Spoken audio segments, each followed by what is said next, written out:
Agora na Clube, tudo sobre saúde e bem-estar feminino está no ar. Programa Saúde da Mulher, com médico ginecologista e obstetra, Dr. Ricieri.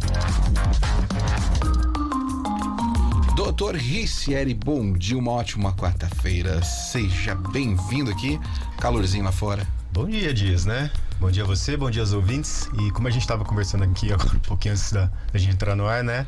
Votuporanga é uma cidade engraçada, né? As 4 estações do ano na mesma semana. Na mesma semana, né? Um dia de frio, 2 dias atrás frio, chuva e hoje um calor que pra mim já é um calor insuportável, né? Chega a época aqui que as 4 estações viram verão, calor, quentura e mormaço. Votuporanga, a nossa Votuporanga, né? Cidade das brisas suaves. Que não andam tão suaves assim, né?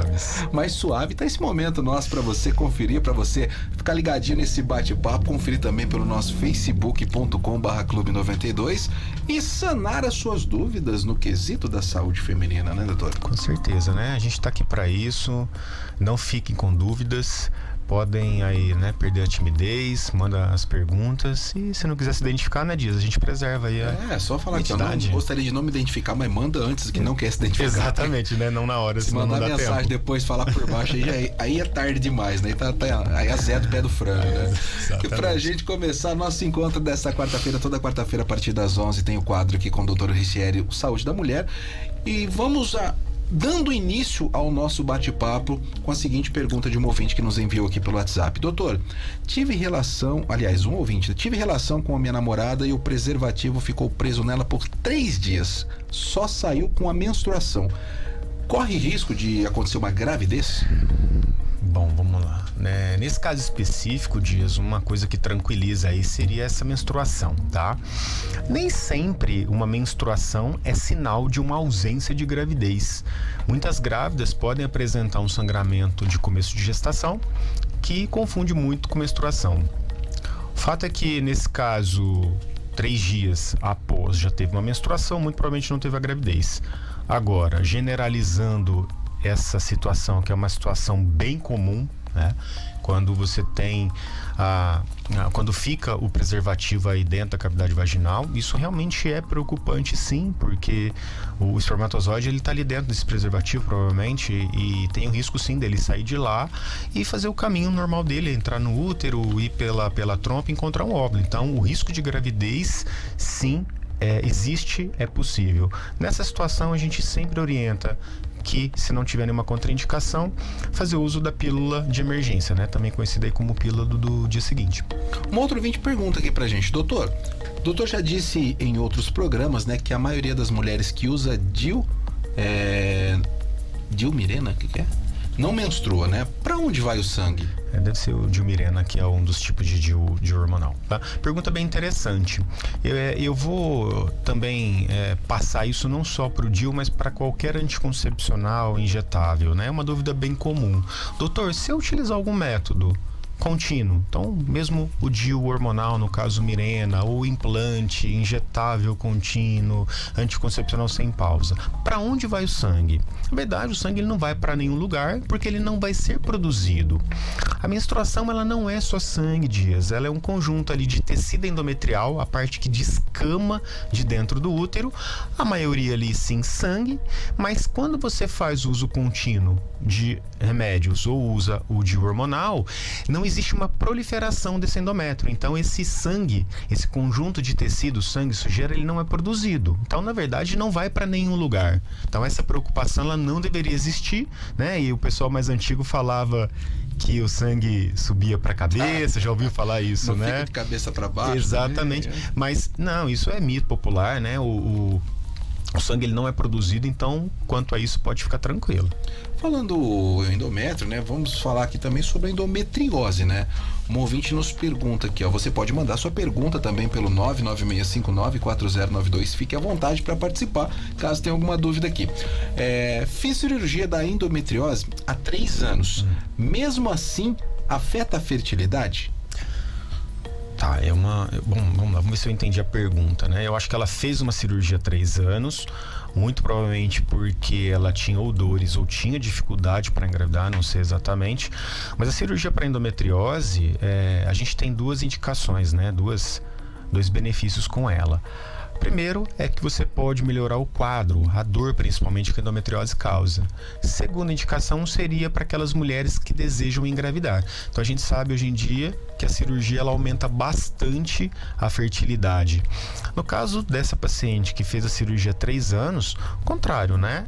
Eu acho que a cirurgia, como eu falei, ela melhora a fertilidade, só que a endometriose, como a gente já falou algumas vezes, é uma doença que ela é progressiva, ela não tem uma cura. Apesar dela não ser grave, e ela ter feito a cirurgia, pode ser que a endometriose volte. Então, nesse período de 3 anos, vai depender muito do quadro dela, das queixas que ela apresenta, de exames de imagem que ela apresente também, para saber aí como é que tá essa fertilidade. Mas, se eu entendi a pergunta, a cirurgia em si não vai alterar a fertilidade. O que pode alterar a fertilidade seria a própria endometriose. Doutor, no caso de pessoas que têm útero retrovertido, né, no caso, isso seria, vamos dizer assim, um empecilho para usar o DIU? Não, de forma nenhuma. Muitas mulheres têm essa dúvida em relação à posição do seu útero. Existem basicamente 3 posições, né? O útero antiverso fletido, medianizado e o útero retrovertido. Só uma posição diferente da angulação do útero diz. Isso não leva a nenhum tipo de problema, não leva a dificuldade de engravidar, não leva a dores, não aumenta risco de nenhuma doença e também não modifica a possibilidade de colocar ou não um DIU.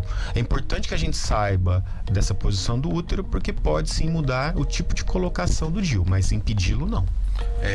Bom, trocando em miúdos, né? A ordem dos fatores não vai alterar o valor do produto. A ordem dos fatores não altera o produto, exatamente isso, Dias. Doutor, uma pergunta também que acredito que deva ser, vamos dizer assim, uma pergunta que muitas pessoas têm vontade de fazer, mas às vezes ficam naquela pulguinha e tal, às vezes até ficam acanhadas. Anticoncepcional contínuo pode gerar candidíase? Anticoncepcional contínuo, na verdade, pode até proteger a candidíase. A candidíase, ela é causada por vários fatores, principalmente aí abafamento da região genital, calor, alterações hormonais, alterações de acidez. Quando a mulher fica perto ou próximo desse período menstrual, ou um pouco antes ou um pouco depois, essa acidez ela pode mudar por conta da alteração hormonal própria desse período. Quando você utiliza um anticoncepcional contínuo, você estabiliza a parte hormonal. Então, na teoria, essas mulheres que apresentam candidíases de repetição, principalmente nesses períodos próximos à menstruação, elas teriam uma melhora da frequência, né? Então, praticamente não iniciaria um quadro de candidíase. Então, eu acho que é o contrário, né? O anticoncepcional poderia até prevenir. No caso aí, aquela famosa lenda popular, então. Pode ser uma lenda popular, sim. Para você que tá ligadinho aqui, você tá conferindo nosso bate-papo com o Dr. Ricieri, né? Ele que toda quarta-feira é nosso convidado especial aqui na programação pro quadro Saúde da Mulher, sempre a partir das 11 horas, né? Com transmissão também pelo nosso Facebook, e você vai ficando por dentro das novidades, pode sanar suas dúvidas, mandar sua pergunta aqui pra gente também. E mais uma pergunta que nos chega aqui por meio de WhatsApp. Doutor, tem algum laser que ajuda na candidíase de repetição? Candidíase hoje tá você vê que tá em alta, né? Top trends. Então vamos lá. Depende da situação. Como eu falei, existem vários fatores para candidíase. Alteração ali de lubrificação, alteração da parte hormonal, acidez e tudo mais. Então, para algumas mulheres, o laser ele estaria indicado sim, porque ele pode melhorar a atrofia, né, a umidade dessa região, melhorando consequentemente também a questão hormonal dessa região, aumentando a proteção da vagina e talvez prevenindo sim a candidíase. Mas é bom lembrar que, apesar dele ter esse benefício, talvez ele não seja indicado para todos os casos de candidíase de repetição. Então, sempre lembrando, né, procurar um bom profissional para que ele faça uma avaliação individual. Se for o seu caso, sim, o laser seria uma ótima opção. E acaba de chegar uma outra pergunta aqui pelo nosso WhatsApp, lembrando, pode mandar sua pergunta também, 996594092.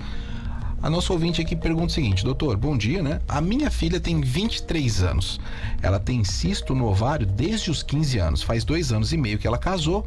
É verdade que para ela engravidar ela tem que fazer cirurgia?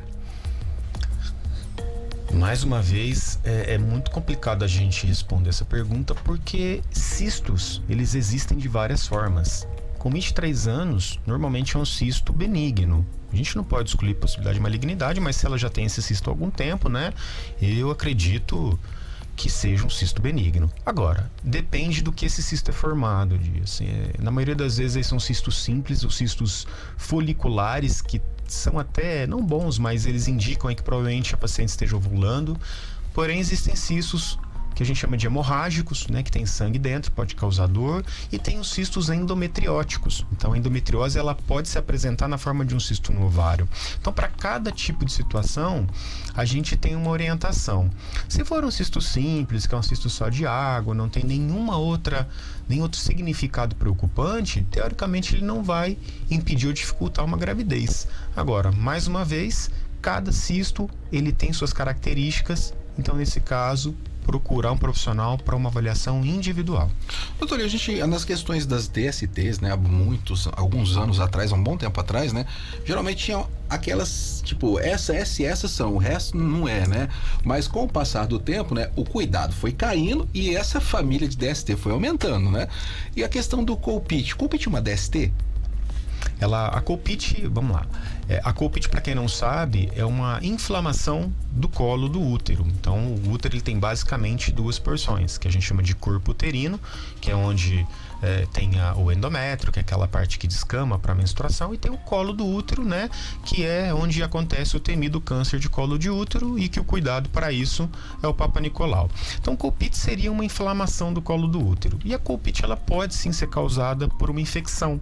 E normalmente por uma DST, ou como a gente chama hoje de uma IST, que é uma infecção sexualmente transmissível. Pode ser causado por vários tipos de bactéria, tá? Então, assim, é importante que se faça uma avaliação, porque se for uma Colpite causada por uma DST, uma IST, ela tem que ser tratada. Existem, na maioria das vezes, tratamentos para essas infecções. Então, procurar o seu médico para que ele faça aí uma avaliação. Então, possibilidade de tratamento muito grande. Aproveitando, né, que nós estamos agora no mês de outubro, né, o famoso Outubro Rosa, né, poderia explicar pra gente, pra todo mundo que tá acompanhando, o que é de fato, o que é exatamente o mês Outubro Rosa? O Outubro Rosa é um mês basicamente de conscientização em relação aos cuidados com a saúde feminina.